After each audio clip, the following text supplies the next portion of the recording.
Hello everyone, hope you're doing well. My name is Mahmoud Kiasari and welcome to the new chapter of Advanced Algebra.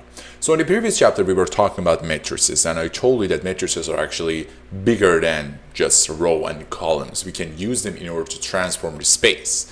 Also, we mentioned a couple of things related to specific kind of transformation. We do have A as somehow as a matrix, the transformation matrix is going to act as a function, and then we are going to transform one specific space to another. So on that area, we talked about specific thing. We talked about the fact that sometimes in the transformation, we are going to lose something. We are going to have the kernel. That kernel means that the space that we are going to lose. And also we were talking about the image and how there's some kind of the space, the initial space is going to transform to another space, and we do have the rank and etc. But we didn't specify and talked about the fact that there are some spaces that are not going to change at all, or the only thing that is going to change with them is just the scale. The direction is going to be the same, and this kind of system is so important for us. Why? Because it would help us in order to find the infinite or somehow infinite behavior of our system in the long run, and help us in order to predict something related to each of those some kind of vectors and transformation. So without further ado, let's talk about it. So in a word of change, what stays the same? So let's have a quick refresher of this linear transformation that we had.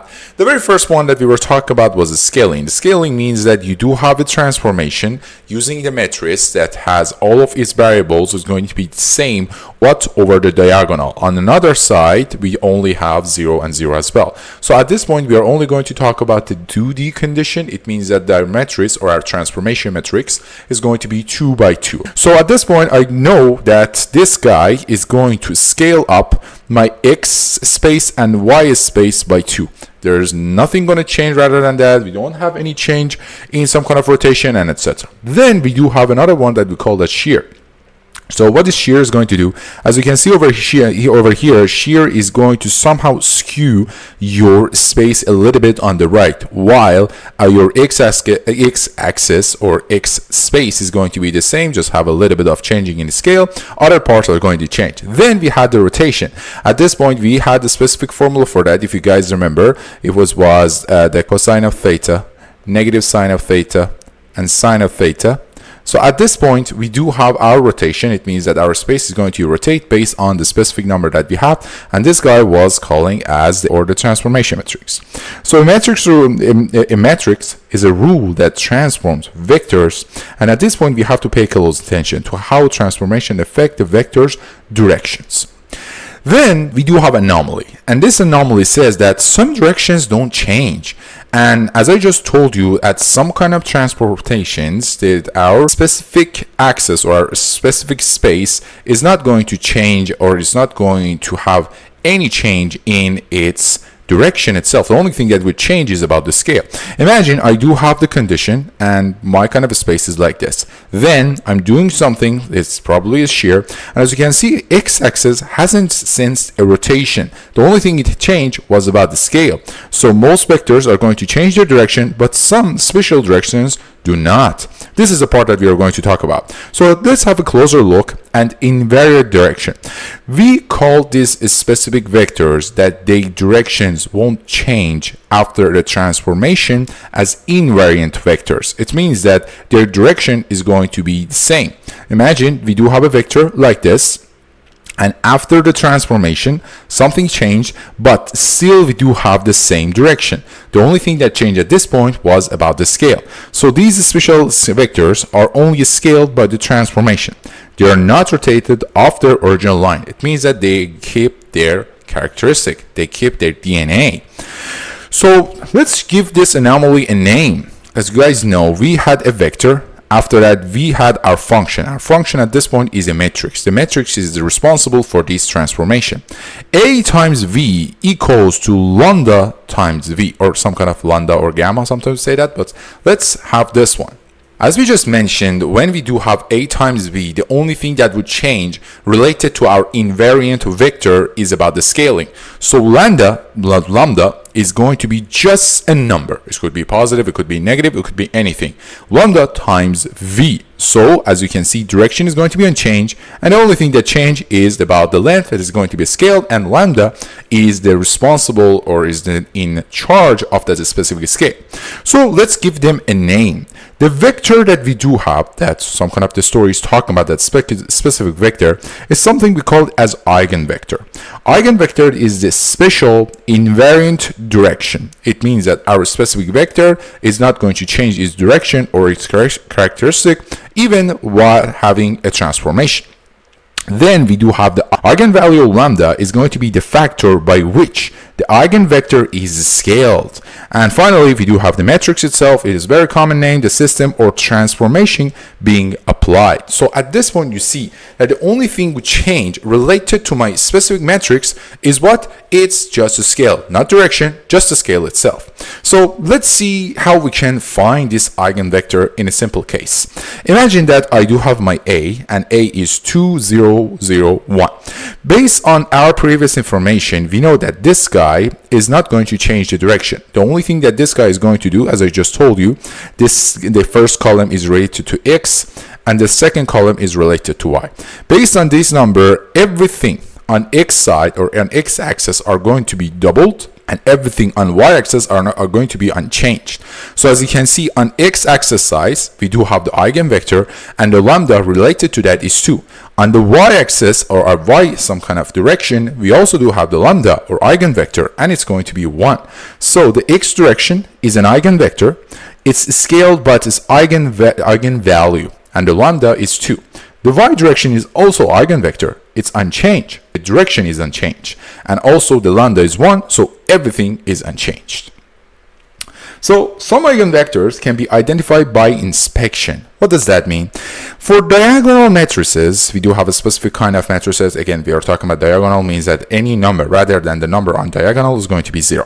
For diagonal matrices, again, matrices with non-zero values only on the main diagonal, the eigenvectors are simply the standard basis vectors, the axis of your coordinate system. As we just saw in the previous some kind of example, we had the lambda for x-axis, which is going to be lambda 1 as 3, and we do have the lambda 2 as negative 1. On the same side, we do have the lambda 1 as 5, and we do have the lambda 2 as 0.5. So this is going to be a very good shortcut, but the problem is that not all the transformations or matrices are going to be like this. Obviously, they're going to be very different. So they're not going to be just simple or triangular matrices. The triangular matrices are also specific kind of matrices. I will mention about that. So most matrices are not that kind of easy. The very next thing I have to mention is, as we were just talking about the eigenvector and eigenvalue, I told you the very important rule related to that is that your rotation shouldn't be changed at all. So at this point, when we do have the turn or we do have the rotation, as you can see, this is the related formula for the rotation by 45 degrees of my spaces. At this point, we do have the pure rotation matrix. They don't have any real eigenvectors. Since every direction is altered, the special condition of an invariant direction is never going to meet. So this is not our concern. This is completely out of scope. So from the geometric idea to a computable equation. So as we all know, we had this equation. A is a matrix times V is a vector is equals to lambda as a number and times V itself. So A times V is equals to lambda times V. But right now, we are going to find a way in order to find all of those eigenvectors without even dealing with the matrices itself. Yes, we have to deal with matrix because A is a matrix, but we are going to find a geometric way. We are going to find algebraic way. We want to do a calculation. So at this point, I do have the IV subtracted by lambda V. If you guys remember, I do have one matrix that we call it as identity matrix. I can say that I times V, or this is the multiplication or algebraic multiplication, but let's just write it down, is going to be V itself. So at this point, I'm going to use that. Why I'm using that? Because if I would like to use the parentheses or do the factoring, I need this I, and this I is going to help me. Why? Because if I would like to solve any equation related to that, my A is a matrix. Obviously, I cannot subtract that by a number. So at this point, I have to change my number to another matrix, then I can do this subtraction. At this point, we are going to use the identity because identity is going to give an identity to your lambda rather than just being a number, this guy is going to make that a matrix. And we all know if we do have the lambda by I itself, 1, 0, and 0, is going to be what? Lambda, 0, and 0. So by having this equation, we are looking for what? We are looking for a special non-zero vector. By the way, V, that this is new matrix, A subtracted by lambda I, transforms into a zero vector. This only happens on the very specific condition. And that specific condition is what? The universal test for finding the eigenvalues. In this specific equation, as in this guy, should be equals to 0. Why? Because we are looking for the V. We are looking for the specific value. It has a non-zero solution for V if and only if the matrix A subtracted by lambda I is going to be singular. It means that this determinant, you know how we can find a determinant, the determinant should be 0. By this way, the characteristic of polynomial that we do have over here is going to lead us to the fact that my V, or the vector that I have, is going to face a matrix, and that matrix is going to lead that guy only changing in scales. It means that we do have some numbers for our lambda. We can find our eigenvalues. So solving these equations for lambda will give us every eigenvalue for matrix A. It's a key that unlocks everything else. So let's see an example. Imagine that I do have a point and I do have a problem.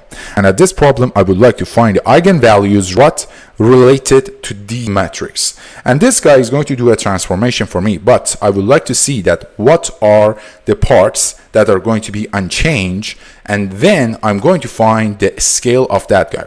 At this point, we do have two specific sections, which finding the lambda and specific vector. The specific vector is not going to be our concern. We are only going to talk about the scaling. We are only talking about the lambda itself. So as I just told you, we do have an equation. A subtracted by lambda I, by the way, determinant of that should be 0. Let's write down A is 3, 1, 0, 2. Lambda I is obviously is just lambda times 1 and lambda times this one. Lambda times both of these two is going to be 0. So if I do have that, it would be 3 minus lambda, 1, 0, and 2 minus lambda. We know about the determinant would be multiplication of this guy and this guy subtracted by multiplication of this guy and this guy. If you do that, you do have an equation like this. Obviously, one of the answer is going to be 3. One answer is going to be 2 eigenvalues. For your transformation or for a matrix is going to be what? 3 and 2. So let's have an expert tip. Now notice that for this upper triangle matrix, the eigenvalues are simply the numbers on the diagonal. This is a useful shortcut to remember. As you can see over here, our lambda 2 and lambda 3 was related to a matrix that we call it as upper triangle. Upper triangle is the matrix that if you consider its diagonal and any other number, any number on the bottom for related to diagonal is going to be 0. We do have it for 2 and 2. Right now, we do have it for an example for, let me just give you an example, 3, 2, 4, 0, 0, 5. Again, this guy is also going to be upper triangle, but see 3 by 3, it's for the 3-word dimension. We're not talking about it, but whenever you face this kind of matrices, you can find their lambda, so or eigenvalues, so fast. Then we are going to have another question. At this point, we are going to plug each eigenvalues back into the equation. A subtracted by lambda I times V equals to 0, and we are going to what? Solve it for V. At this point, by knowing the lambda, the value of lambda, I'm looking for that specific V, or I'm looking for that specific eigenvector that if I use that specific A that I have for my condition or for my situation, that guy is going to just scale. So let's do it. For lambda is equals to 3. As you can see over here, A minus 3I times V equals to 0. It means that at this point, I do have 0, 1, I do have 0, negative 1 times x and y. Obviously, we are talking about the vector, so this guy should be x and y itself. This guy should be equals to 0. So, as you all know about the multiplication itself, what we should do, by the way, remember, what was that, right? A was from the guy, from the 1 at this point. A was 3, 1, 0, and 2. Let me just write it down again for you, just in case you don't forget. 3, 1, and 0, and 2. We already have the matrix itself. What we are looking for our eigenvector. So we are looking for x and y based on the fact that one of the lambda is going to be 3. So on that point, if you try to solve this equation, you do have 0 times x plus 1 times y. It means that your y equals to 0. Then you do have 0 times x subtracted by 1 times y still is going to give us y as 0. At this point, we say that y is 0. That's okay. But it means that x can be anything. It doesn't matter what you put. So at this point, when I do have my y 0 and x could be anything, it somehow resembles the x-axis. So I can say my eigenvector direction, or some kind of my v1, it could be any vector along the x-axis. It means that its y cannot be right now. It's not dedicated right now. It's not clear right now. But I'm sorry, its x is not clear right now. But I know for a fact that y is equals to 0 and any vector could be. So let's solve this question. So solve this equation for lambda is equals to 2. At this point, again, I do have this guy subtracted by 2y times v equals to 0. So if you do this calculation, you would reach to something like this. X plus y is equals to 0. And one of the another equation would be 0 times 0 equals to 0. So this is a fact. We're not going to use that. But at this point, you say that y equals to negative x is actually this line. So we can say our eigenvector direction v2 could be any vector along the y equals to negative x. Let's talk about the key ideas. An eigenvector is a direction or subspace, not just a single arrow. Remember that. Any non-zero vector along that line is a valid eigenvector. Any line that you have that is aligned with that specific one by some kind of having this transformation and knowing that L equals to 2, what could be my eigenvector itself? So the power of repetition, how eigenvectors are going to dominate the system.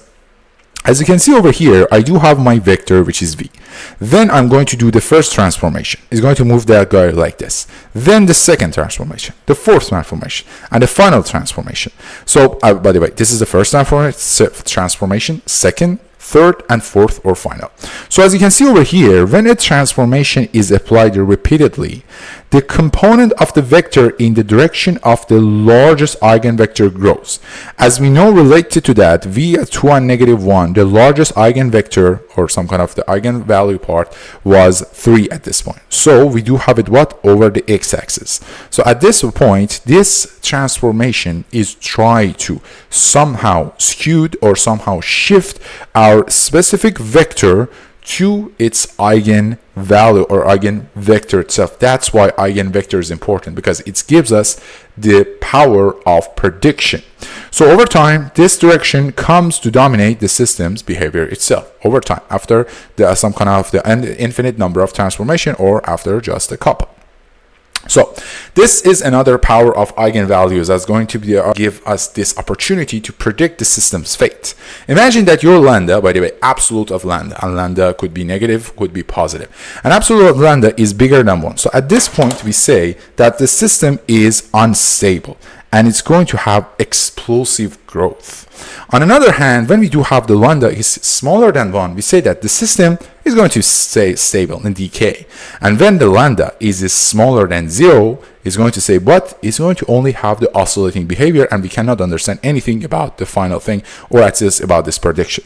So the magnitude and the size of the eigenvalues tell you the ultimate fate of the dynamic system itself. So let's talk about the big picture. Why eigenvalues are so much important in science itself. When we do have the matrix, the eigenvector is going to be what? The eigenvector is actually the vector is not going to have any change in its direction, or this has invariant direction. Then we do have the eigenvalue. It means that we do have scaling factor. It means that our specific matrix is only, our specific vector is going to only multiply or scale, but at a specific number that we know as a lambda. So eigenvectors, as we were just saying, are invariant direction of a system. They form a fundamental axis or skeleton along which complex behavior unfolds. Eigenvalues are scaling factors along this direction. They dictate whether the system grows, shrinks, or oscillates along the fundamental axis. That is important. And finally, today they're going to unlock the core dynamic of any linear system. Right now, we are talking about only linear system, and making them indispensable tool in physics, engineering, and anything that you have in your mind. So guys, at this point, we were talking about the eigenvectors and eigenvalues, which are a very important concept beside the matrices. So try to understand it completely, at least try to know the definition for the next time when you're reading something, when you're reading a textbook, especially when we're talking about advanced algebra, you are going to probably see that. And these eigenvectors are going to help you a lot, especially when we are talking about the computer engineering, when we are talking about the prediction, machine learning, and anything related to that. These eigenvectors are going to be so useful. Again, if you have any question related to this concept, please ask me on the comment down below. If you like it, if you enjoy it, I would be more than happy if you like, share, and comment. And don't forget to follow us and subscribe this channel. My name is Mahmoud Kiasari. Have yourself a great day, night, whatever. See you around.